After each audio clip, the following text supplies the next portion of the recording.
Díomh, is mise Ciara Ní É, bunathóir an ihe Filíocht rec, agus an scríbhneoir cónathe le DCU faoi láthair na hora. Inniu tam chun blaise Filíocht a Reintlibh, mar chud den achtas le chéile de chud first na Gaeilge. So tam chun cháán a léamh inniu, dá lomhéin agus dá le Caitríona Ní Chléirchín, fáil siú an dáán seo san iris chóir in agran bhíabran, agran a raibh téma an Choróinvíris leis. Rinne mé iirecht tréanna a scríomh den chéadúir.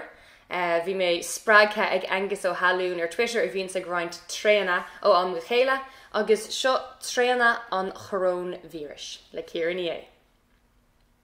Trí therma bhalatha, ar athlá, ar ceall, ón maille. Trí bhach ar obair ón maille. Cathú, caint, cuit. Trí rud crua. Cailteannas, cadribh, crackan na láimhe. Trí rud nach bhfuil le trost. Casacht, srí, scéalta ar WhatsApp. Trí bhíon an éonarán. Gló, cólúdar, teagmháil. Trí bhíon an duine I deach lán. Suaimhneas, ciúnas, spás. Trí ocail lán dóchais. Trán chuile hiile.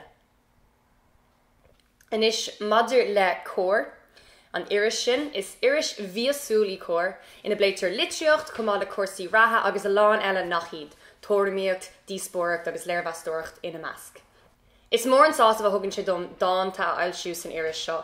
Is mór go mo chud filíochta a bheith I measc scríbhneoirí bhfuil an a bheasagum ar a saothar agus duine dus an scríbhneoirí sin I Caitríona Ní Chléirchín. Is fila criticóir agus léchtúir le Gaeilge I gláiste fórg drom chonrach I Caitríona, sin ná céine a bhfuilm sé héin mar scríbhneoir cónathe faoi láthair, so ba ceart gomén se san organmh céine le Caitríona chuile lá agus muidig obair lámh a chéile ach foríor níl sé sin ag Parliament. Ach buchas mór le Caitríona as ceadúirtum an dáin seo a léamh inniu. An grá in am an Choróinvíris. Leanan na hain orthú ag ceol. In anón go líntar na haglaisí le cónraí, is go bhfuil na reiligi lán, is na curpán an nó san idáil. Tá an tarach ann, is na bachlóga, ag bura ar chréimhacha, in anón an tost ar na srádanna, is na tithe lán daoine faoi glas. Gachil a rud faoin spéir ag tarlú taobh isteat in na seomraí in bhfuil daoine faoi glas, ag ól, is ag brín, is ag guí. In Orasán, in Milano, tá máthair le burt leanaí óga, ag stána amach an inneog, ag bringlódí faoi dul go dtí an Gardaín. Fás an bláhanna, is dilóga, cé go bhain daoine bás, in othair le na lóthain, gan aine taobhló. Ina géita is ina mílta gan socrid fiú ná tóramh, ach banú garad amháin ó hagart cróga gan chosint.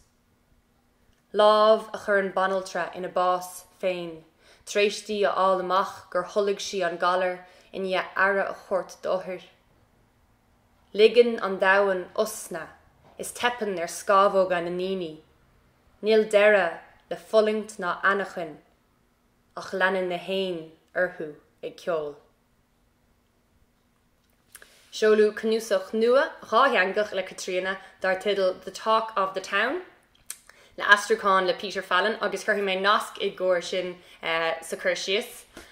Sin an méid den íseán seo ach ba mé arás ar YouTube first na Gaeilge na seachtaí atá amach roin mar cuid den achtas le chéile. Slán inis.